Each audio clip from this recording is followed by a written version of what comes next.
ecosystems and delivery value chains, and see how this can be unleashed also to be able to better connect the ecosystem and to make it more efficient.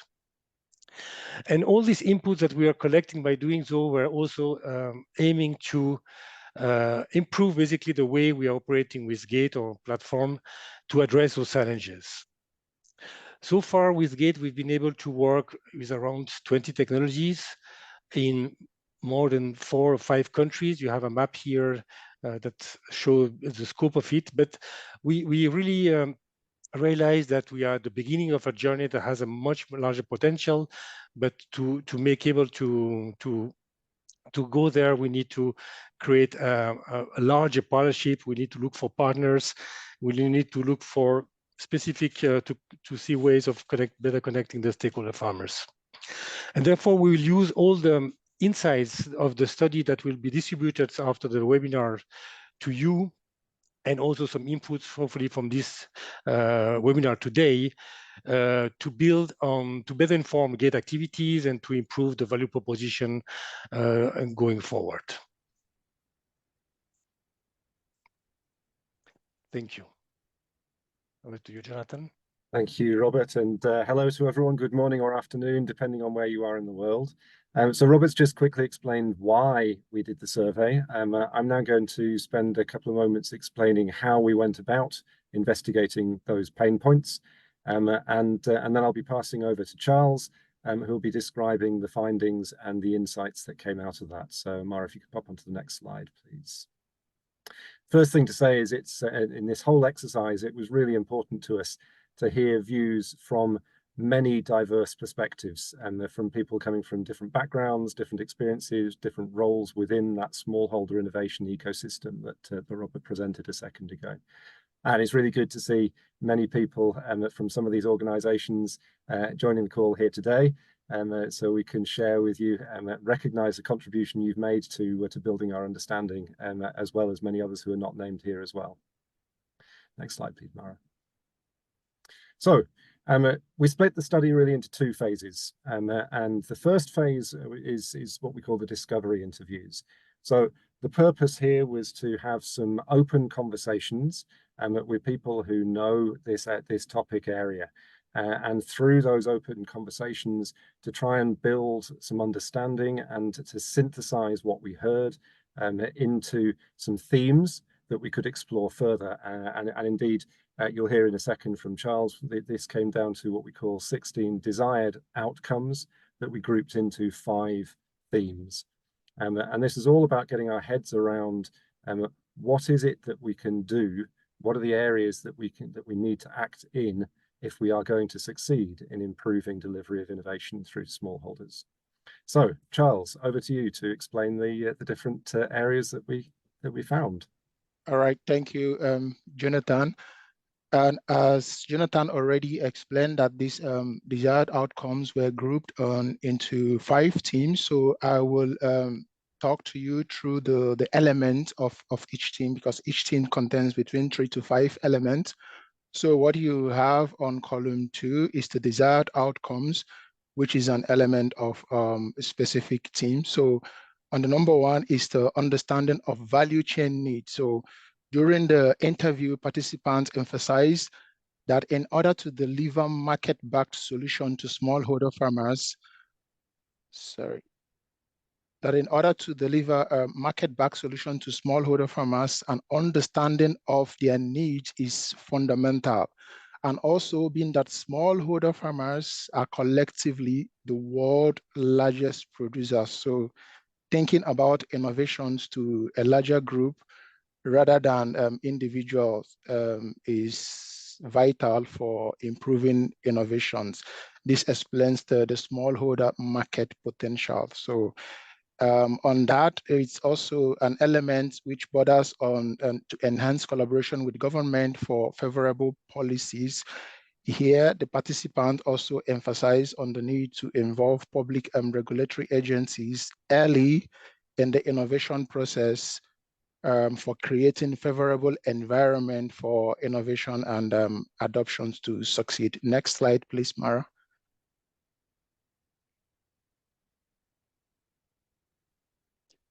Yes, okay. Yes, the second theme is finance.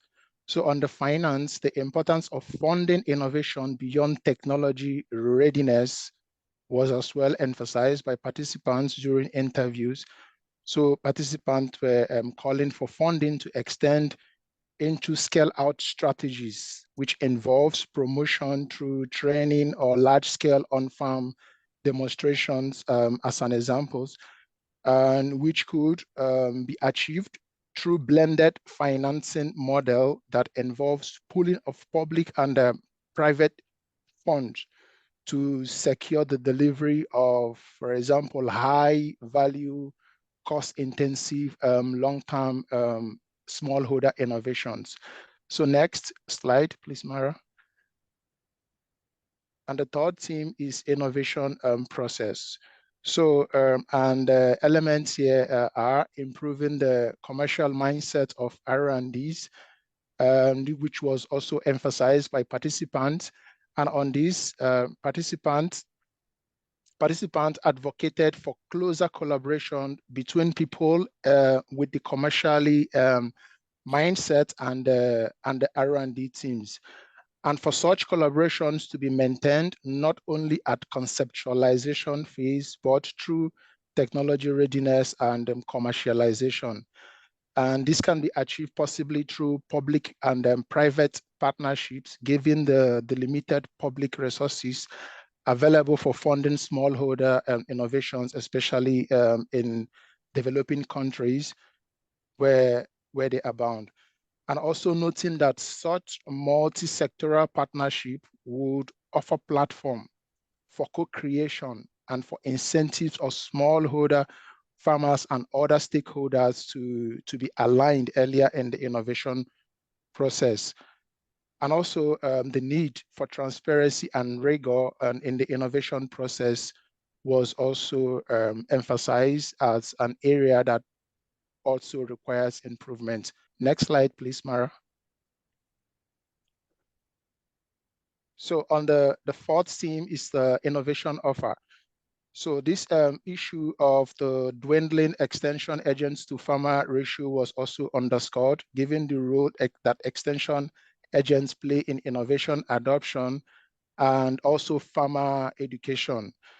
Therefore, one of the solutions that were also profiled during the interview was partnering any private organizations that potentially or actively covers this gap in at the local context, which is in the smallholder context. So, and also delivering bundled solution against standalone solution was also suggested to be cost friendly and would promote technology adoption by smallholder farmers. And on improving product design and training for ease of use, this was also emphasized to be innovation core offer, because when ease of use and complementary training, for example, is included as a solution offer, it would also improve innovation and delivery to smallholder farmers.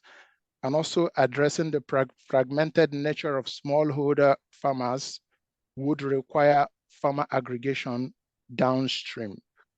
Next slide, please.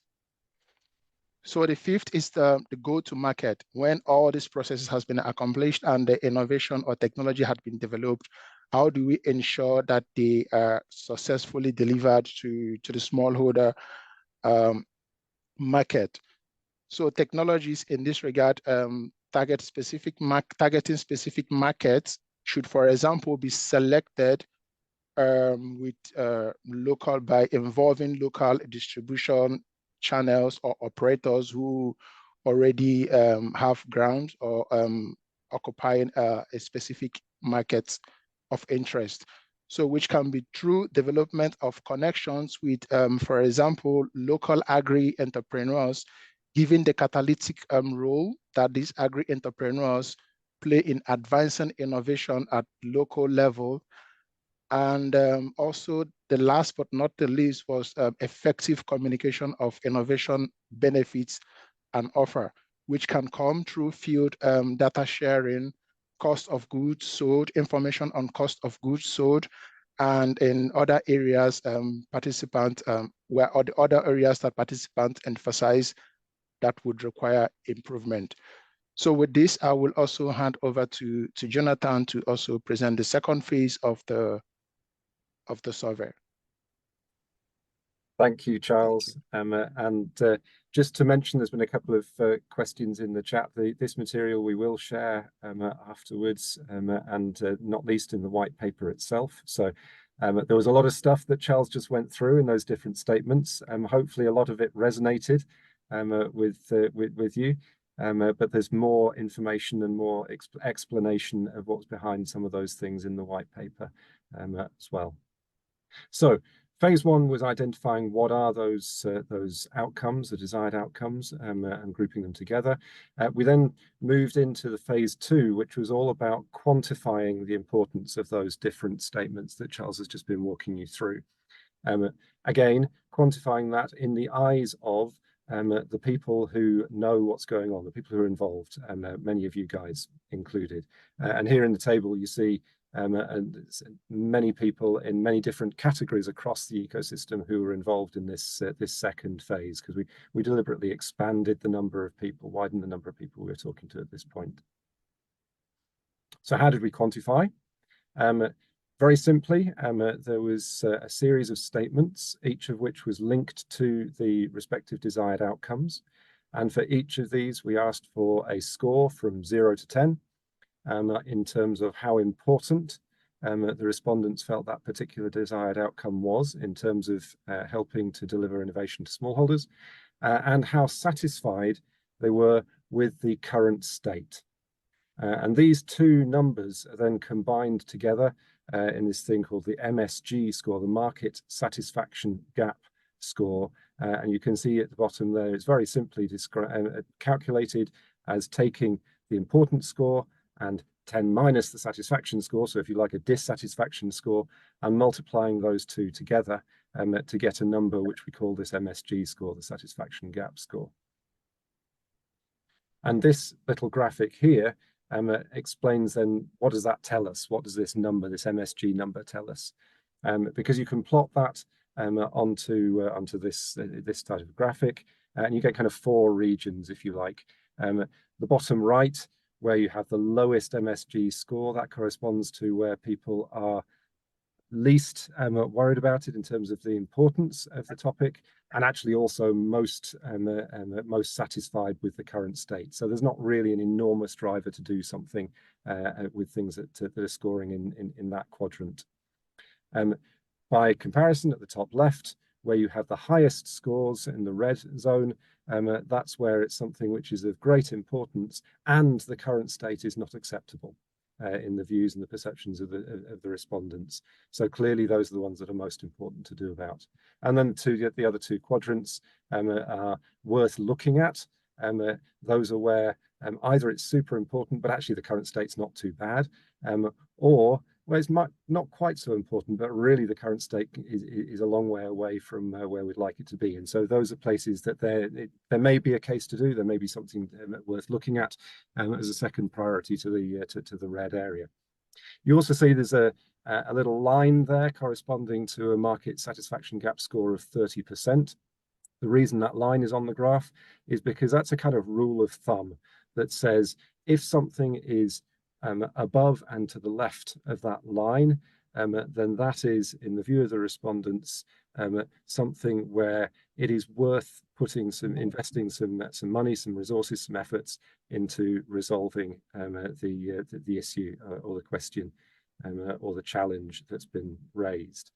So that was the quantification methodology that we were using to then assess each of the outcome statements that Charles has just presented. And now I'll pass back to you, Charles, to share what did we learn.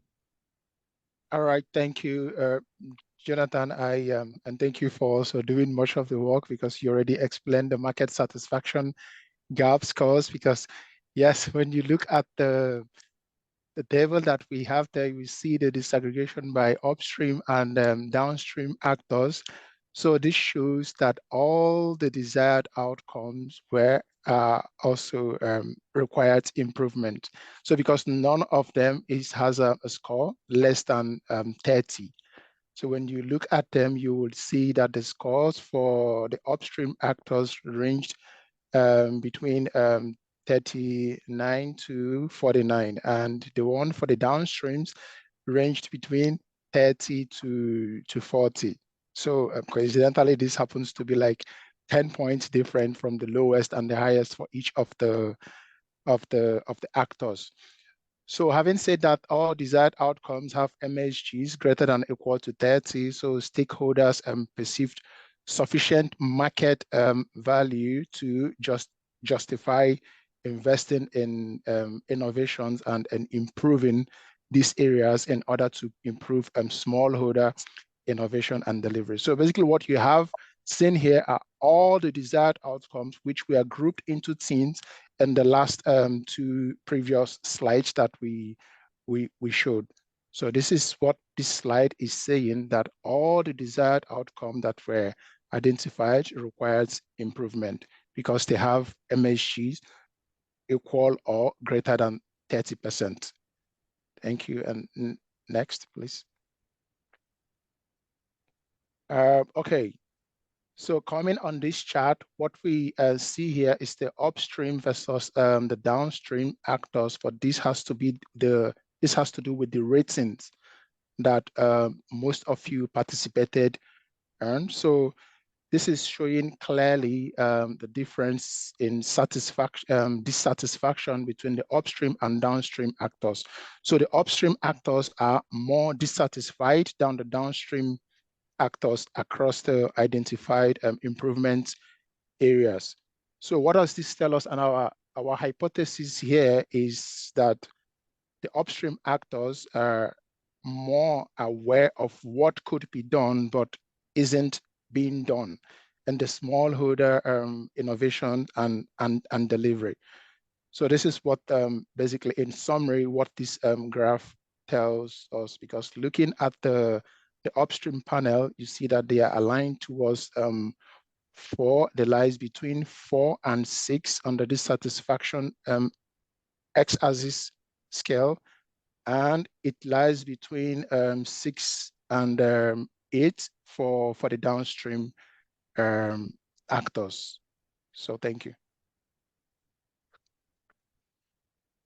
Okay, so this is the last slide then on the findings that we've got, and in conclusion, just as a reminder then, from the first phase, we identified 16 different desired outcomes from the discussions, which we were able to group into 5 themes, and then the quantification process showed us, first of all, as Charles just mentioned, all of those areas were perceived across the whole ecosystem as being important to address and worthwhile addressing in terms of the current state. Nevertheless, there were some differences in the perspectives that we saw and heard from different parts of the ecosystem, which actually suggested that there's something here around how connected the ecosystem is across different parts. We kind of turn that round to say to ourselves, well, what is all this telling us? What does it mean in terms of how we should take things forward? And we phrase this here in terms of the recommendation.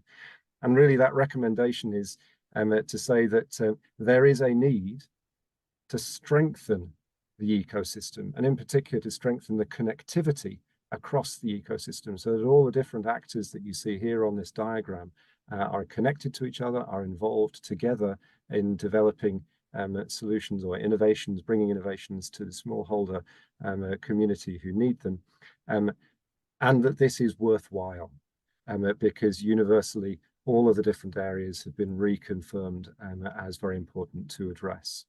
So that brings to a close the description of the survey, what we did, what we learned from it, and now we'd like to hear your reactions. Thank you, Jonathan. And with that, yes, I would like to ask you a couple of questions about what you feel that our survey was. So if you can answer, it's just, do you think that the survey has captured more of the most of the improvement areas? And if not, please suggest any missing areas on improvements.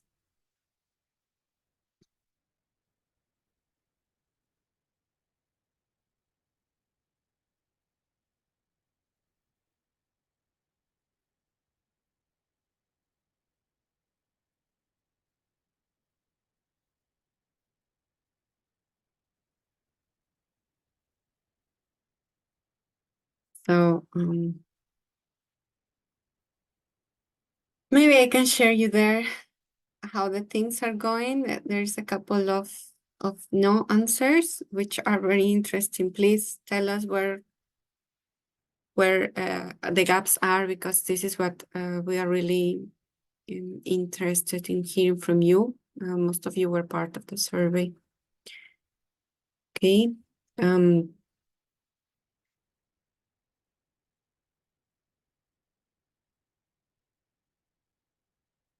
I would just give you a little more time, but otherwise remind you that please just put your questions in the question and answer part.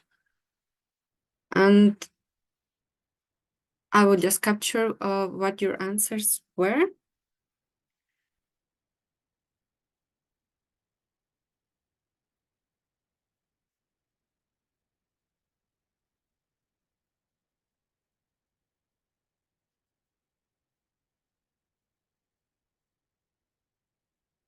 Okay, thank you for that. And now I will pass it to Jonathan again. Great, thanks, Mara. So this is where we're going to shift to the next part of what we want to talk about, which, as we flagged a couple of times now, in particular, Robert was talking about at the beginning. This is the start of a journey. There's been some great stuff that's happened, but actually taking that journey forwards and really bringing the impact that we want to see, we think needs to reach beyond what we have ourselves within the foundation. And very much we're looking to work with other people, and it's all around how do we put this GATE platform that we've mentioned into operation at scale, and to deliver outcomes for smallholder farmers. So in a second I'm going to hand over to Sunil, and he's going to explain how some of what we've been talking about so far connects with GATE, and he's also going to explain where the things are that we're looking for people to get involved. Sunil.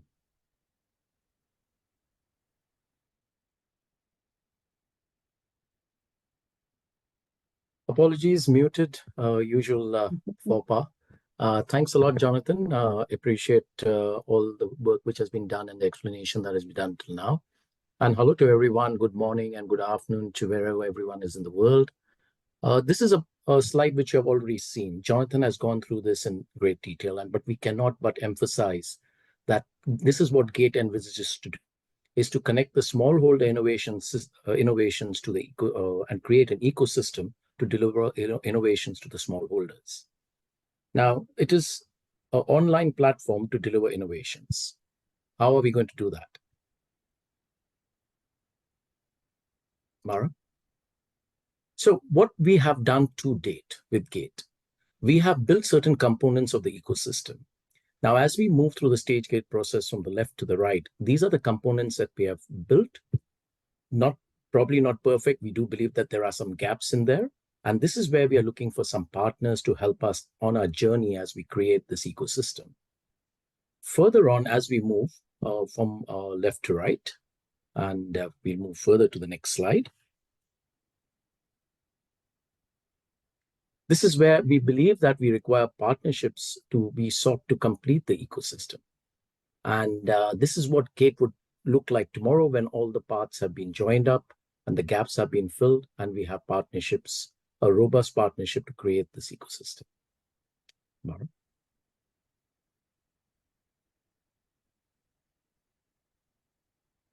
So how can we improve the smallholder farmer innovation?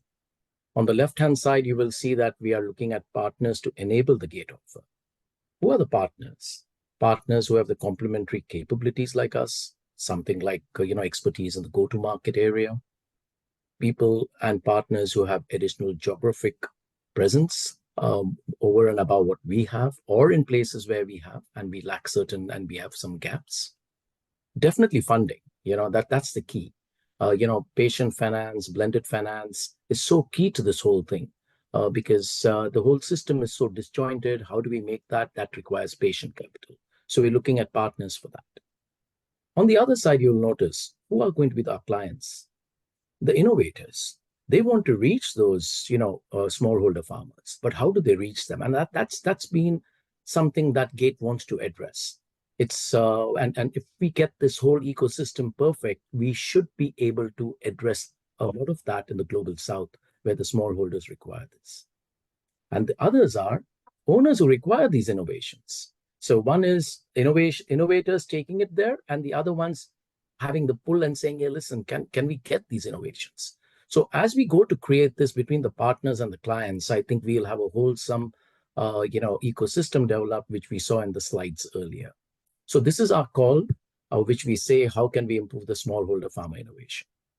So now over to the Jonathan, I think next.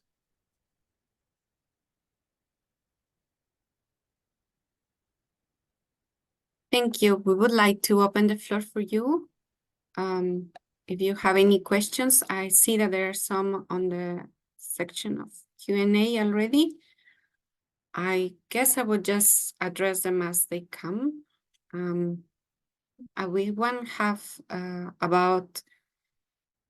is asking what were the insights on use of certified seeds on desired outcomes. Is anybody would like to reply that?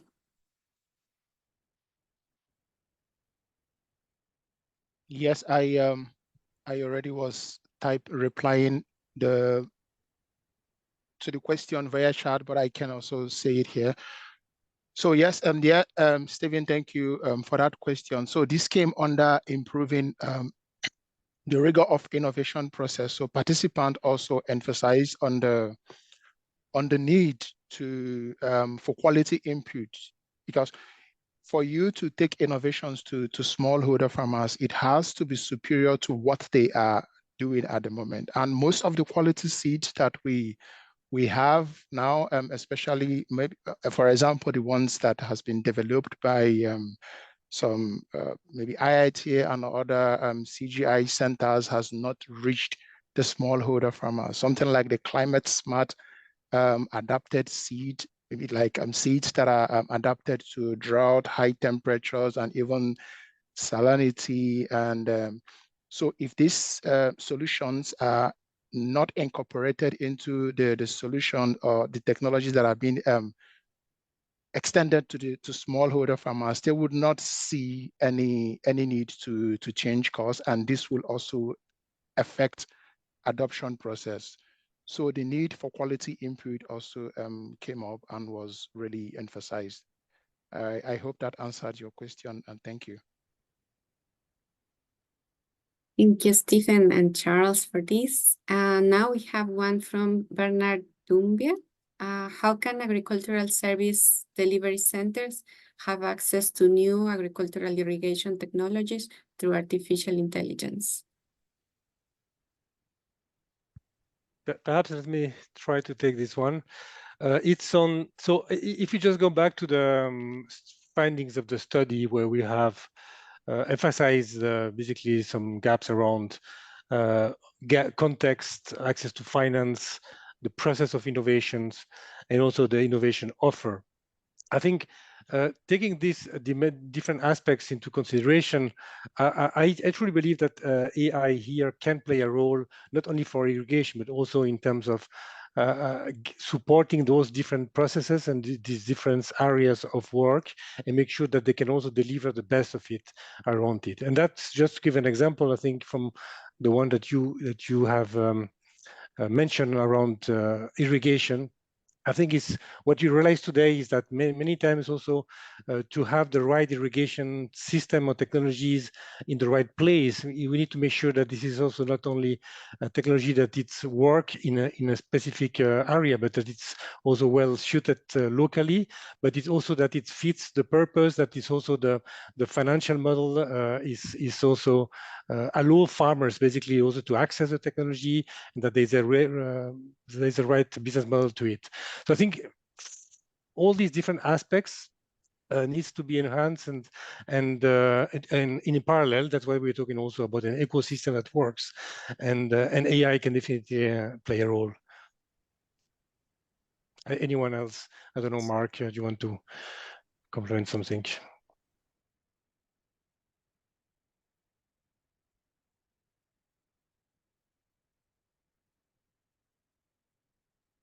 Mark, good, are Rob. you there? I'm good, Rob. I think you're good there. But I was hinting at another question I see later in the panel from Bill Rustrick about, being sure that we meet the needs of smallholder farmers. And I think, to build on the previous question, understanding value chain needs came out as a key desired outcome, and has to be, I think, Bill, the point that you're driving at is being very careful that we don't adopt technologies from the north and then assume that they're necessarily going to work in the south. So therefore, it is critical to understand from what the value chain needs are if you want to be successful, and particularly what the smallholders actually need, what it's going to work for them in terms of size, cost, and desired outcomes from that innovation. Would anybody want to add to that? The question is, can we be certain this is properly captured by the viewpoint of small-scale producers? I think Mark did answer that question to a great extent. And if I may add to Mark mentioning that, technologies from the north not being dovetailed into the south. So one of the, key things that GATE does also is a validation process. So when a technology does come, we do validate that to see how it does work in the smallholder context. That's a part of the process in the stage gate that we have, which we have learned that unless we do not validate that in local conditions, it's going to be very difficult for us to go ahead and say, this actually works for the beneficiary, for the small scale producer. But Thank perhaps, you, Sunil. perhaps based on I'm not sure I understood the question, but I think if it's about having captured the different perspectives of stakeholders, the study itself, we're talking about, have captured responses from more than 200 respondents that are really cross over the value chain. So they're really covering the spectrum from upstream to downstream. So closer we went to the farmers is our farmer groups, and also entrepreneurs that work with farmers. So that's in the closest we went to the farmers, and this has been also normalized. So it's not that the whole responses now is driven by survey sampling or others. So the survey sampling has been normalized, and we make sure that we took as much as we could also the perspective from the whole spectrum, and again, and now give reference to the white paper that you will receive soon, that to go deeper into these aspects. Thank you. That question really sparked some discussion for us. Thank you for that. There is a raised hand, but Gottfried Nelson.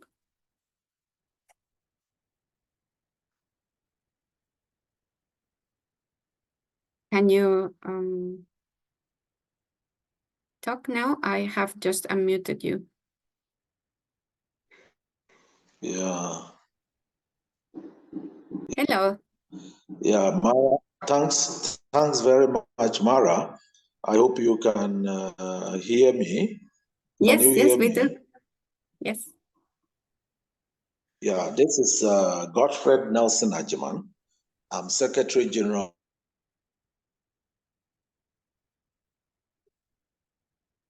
of Coalition of Farmers Ghana, organization in Ghana also. Hello, can you hear me? Yes, yes.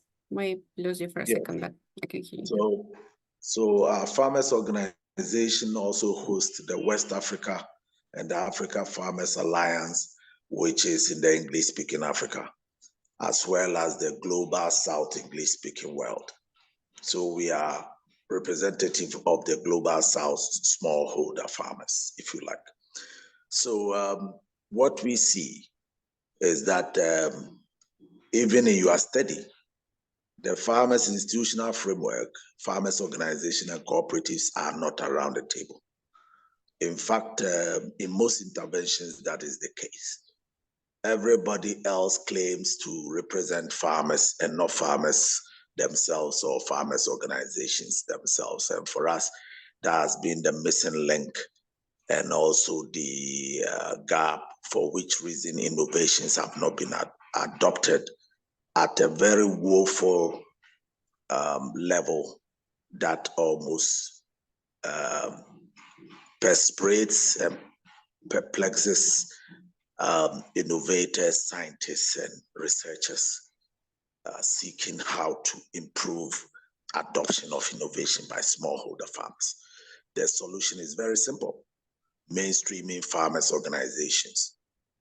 In your continuum of left to right for gate, where you start from identification, design, etc., you start with the farmers' organizations.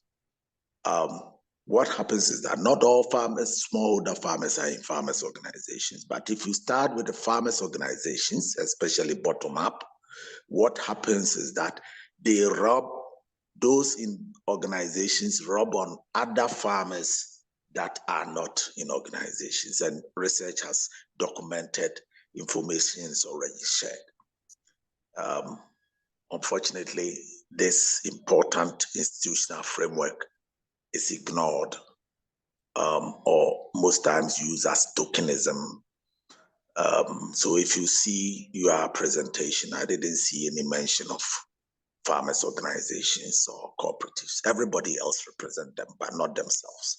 But I guess if we were looking at private sector, we will be bringing the Chamber of Commerce, or if we are looking at lawyers, we'll bring bar associations. But when it comes to farmers, not farmers' organizations and cooperative, but private sector representing them, researchers representing them.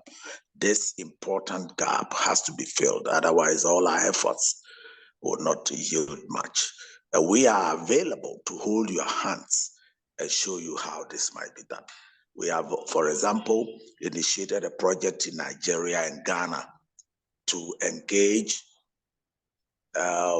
researchers, scientists, and innovators who are so desperate about why their innovations are not being adopted, including some from IITA, and then also smallholder farmers, discussing these issues of improving adoption. And we think that is one framework that should be strengthened.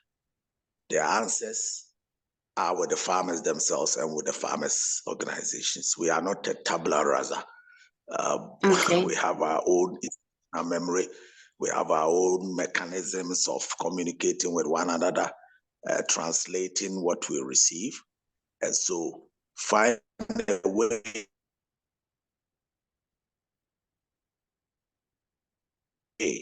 of getting us to the job for you. That would be easier. Thanks a lot for your audience. Thank you, Godfrey. That's a good point that we probably need to clarify. I think, Jonathan, you were telling me about a slide which could explain that part. I think slide 18 mentions the people who were connected. Robert or Charles, yes. maybe you want to talk a little bit more about the discussions you had and who you had them with at the farmer level, because at the bottom of that table there you see 33 of the respondents were actually farmers in the Global South area. So Charles, Robert, over to you. Yeah, no, okay, first, yeah, please, over to you. Okay, maybe I thank you, Alfred, sorry if I missed your name. Thank you for that important insight.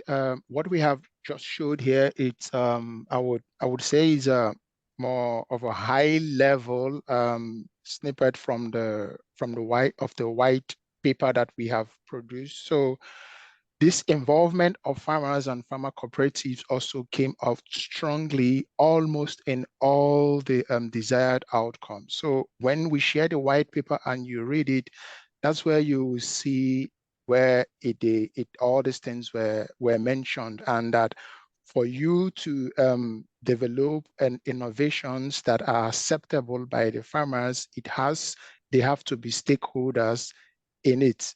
from the onset through the development and the commercialization process. As a matter of fact, it's even the number one under the context, understanding the value chain needs. This value chain needs centers on understanding what the farmers want, what the farmers are willing to accept, because they are the ones who are on ground and who these innovations are being developed for. But of course, it has to be what they need. So I can assure you that by the time you reach the white paper that will be shared after this webinar, you will also be satisfied that we have covered that area indeed. Robert, please, over to you. No, I just wanted to thank also Gottfried from the, he's basically also asking us to follow up on discussion. I think that's definitively one of the purpose of this call here, is to get engaged with a broader players in the ecosystem, and if you and that we can definitively discuss this further. But I think again our objective here is to look at ways of scaling up GATE in a broader sense, and particularly many stakeholders, particularly also the one that you represent here, are critical in this call. So thank you, and we'll take you into consideration. Perfect. Thank you so much. We have a question from Paul Castle. What is the business model for GATE? How does it become a sustainably available tool?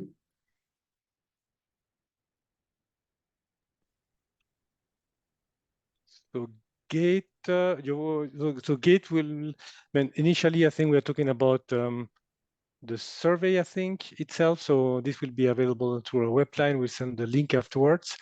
And concerning GATE, I think, Sunil, you wanted to say something? Yes, Paul, very good question. What is the business sustainable model? And initiative like this, the heavy lifting has been done by the foundation. For the last few years, we have been putting in a lot of effort, money into creating this GATE so that we can reach, we can get innovations reach the smallholders. So the heavy lifting has been done by the foundation. Now, the next stage is coming to the fact that how do we make it a business sustainable? So that is why is the call to the partners, that's the call to, having patient and blended finance come in. So we'll be reaching out to institutions to do that. Added to that, we'll be also providing services to companies to, use our platform for, testing the innovations and so on and so forth. And with that cycle, we believe that this will turn into a business model which will be sustainable. But the most of the heavy lifting has been done by the foundation initially. And now we're going to be testing out the business model to make sure that this can be, and we believe will be sustainable in a matter of time as the acceptance levels come up and then we get partners to join them. Thank you, Sunil. Maybe another question. How about the roles of capacity, collaboration, and continuity across investments?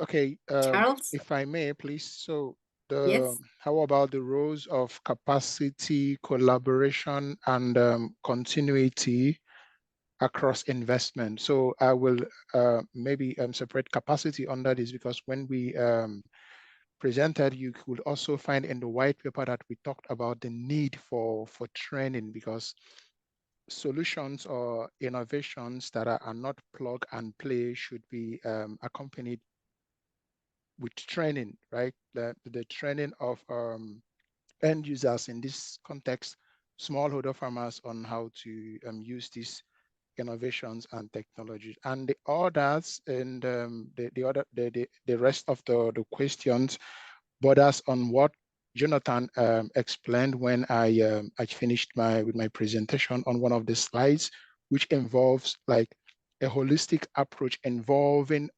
every stakeholders in the smallholder innovation ecosystem, rather than the individualistic or mindset approach in this regard. So this is exactly what we have learned from one of the things that we have learned from the survey, is that in order to move smallholder innovations and delivery and extension to scale, there needs to be a collaborative effort that cuts across the two actors in the ecosystem rather than individual effort. So perhaps Jonathan or Mark might have something to say in that regard.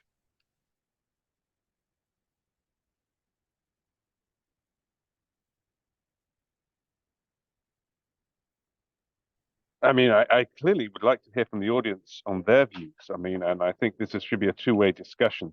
We've identified that GATE can fill a certain part of the ecosystem, but with equal importance, recognize that GATE alone cannot have the critical mass to develop the innovation itself.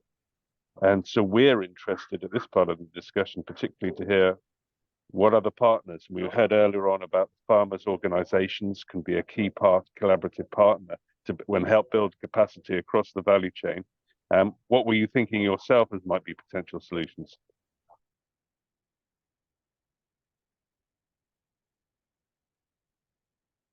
Do you have anything to add, Jonathan? Sorry to put you on the spot. I think Mark was just inviting I've forgotten the name of the person who raised the question if they wanted to add any comments, and I would love to hear them if there were. So, are you able to identify yourself and add your thoughts? Shimelis Hussein. Aha, there we go. Would you like to?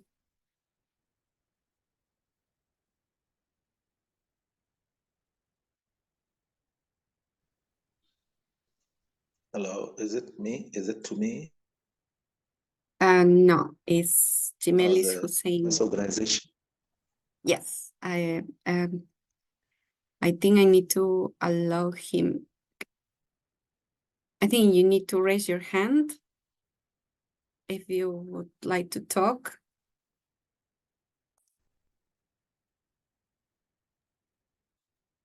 Ah, there we go.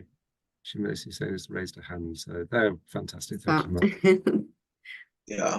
So, Mara, thanks a lot again. If Mark's comment about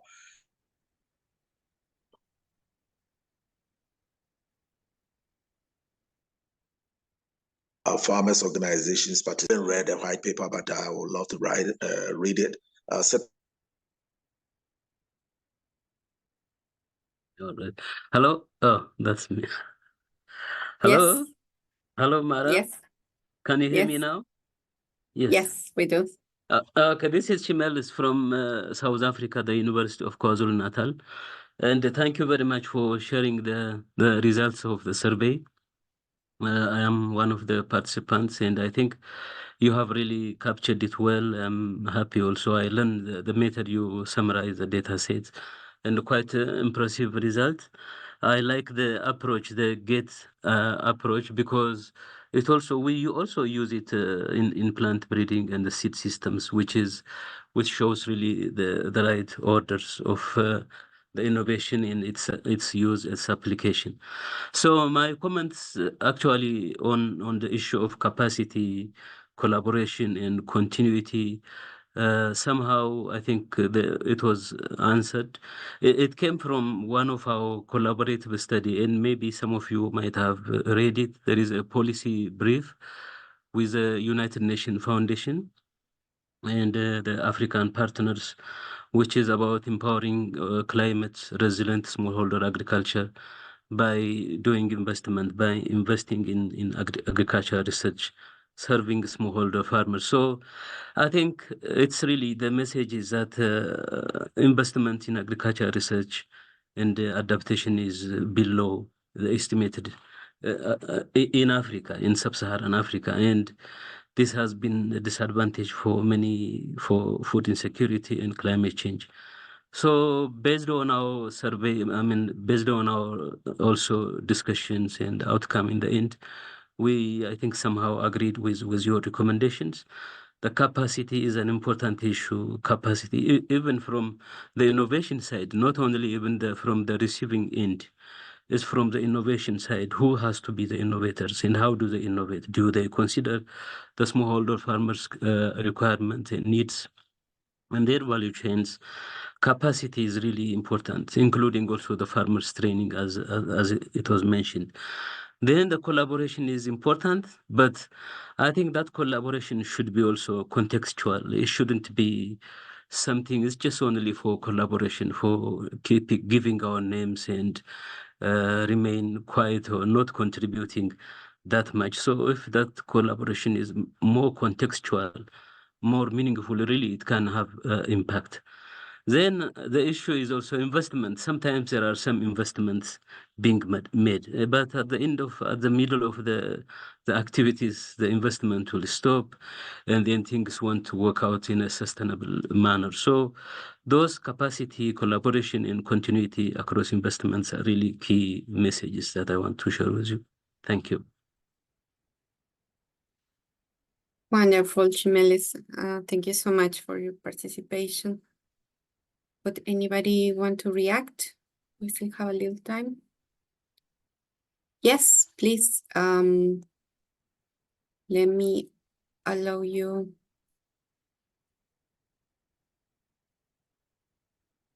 I'm almost there. Bill.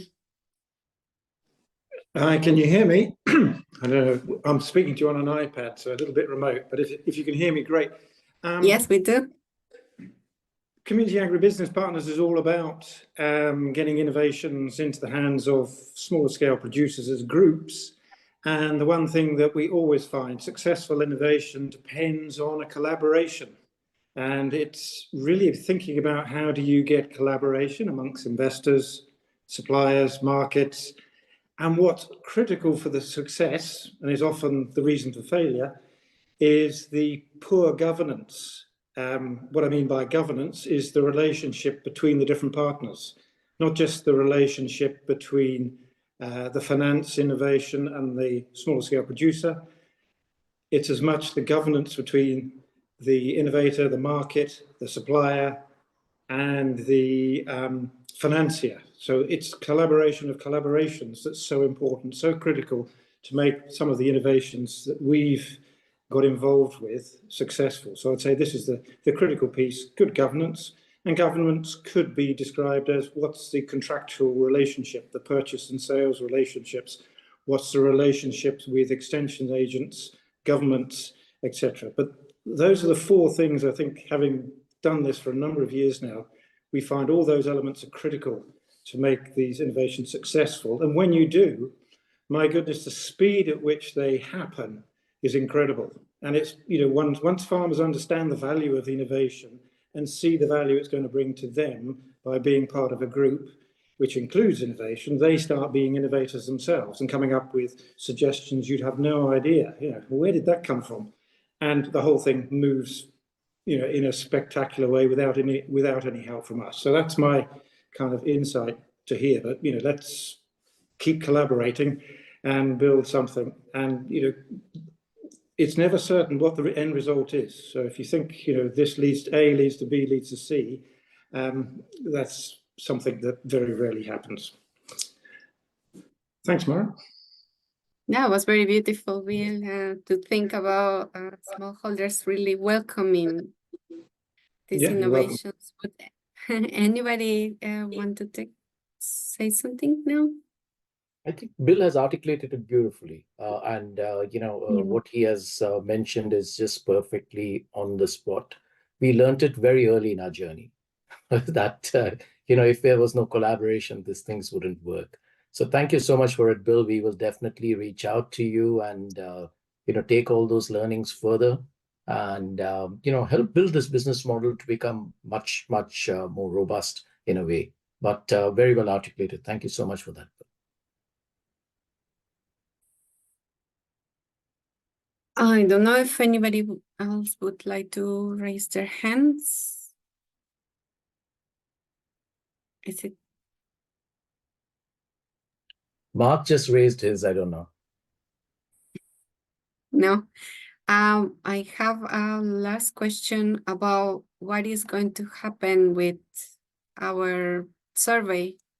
so the publication plans, I can answer that myself. We are going to send that to you after this webinar. And also we are going to publish the recording on our YouTube channel of the foundation, and I will also post the survey report on our webpage. So stay in tune, and we will also invite you to future webinars and collaborations. I think we are done with the questions and answers, if I'm not wrong. Yeah, everybody's satisfied and quiet now. So we will hand it over to Robert, who is going to say the last words. Yeah, so firstly, thank you for all of you to be patient, to listen to participate actively also to the webinar until now. It's end of the year, so I think we are all very busy, so it's particularly appreciated. And also, yeah, thank you for the authors. A lot of effort and thoughts have been put into the getting to these findings, and I think Mark, Jonathan, particularly Charles also, and the rest of the team have been extremely helpful here. I think just as a small reflection on what we had today, the main findings are really about addressing these 16 desired outcomes that were mentioned in the report, and around the context, around finance, innovation processes, and also looking at the innovation offer around it. I think, and the necessity of addressing those almost simultaneously and connecting the different aspects to make it a powerful ecosystem is really on the core of it. The core of the recommendation is really about the ecosystem itself, and we talk a lot about collaboration, about ways of collaboration, about necessity perhaps to bring more farmers and voice into the processes and throughout the system. I think we hear these messages, and also have more iteration, etc. I think all good points, and we are happy really to also to follow up some discussion with those who have an interest also to continue to build this collaborative environment. I said before, we'll just follow up with two questions, basically, a report, and also asking all of you to show, who have an interest, to continue to go deeper into these discussions, to show an interest also to participate in one way or another in this work. So it can be, I would like to know more about the tool. I'd like to collaborate in some projects or some areas of work with this. I'd like to support certain part of it because it's important for also my agenda. All these, we'd like to hear back from you. And that's basically what we want to hear from you. And I hope that you all had something out of it, of the discussion today. Also have a good more insights also about the findings, and we'll invite you to go deeper into the study itself and to see how we can move all together. And thank you, Mara, also for organizing this together. And I wish you all an excellent continuation of the day. And we'll give you back, I think, 20 minutes, and I'm sure that we all make good use of it. Thank you. Bye-bye. Thank you, everybody. Be safe. See you in the next one.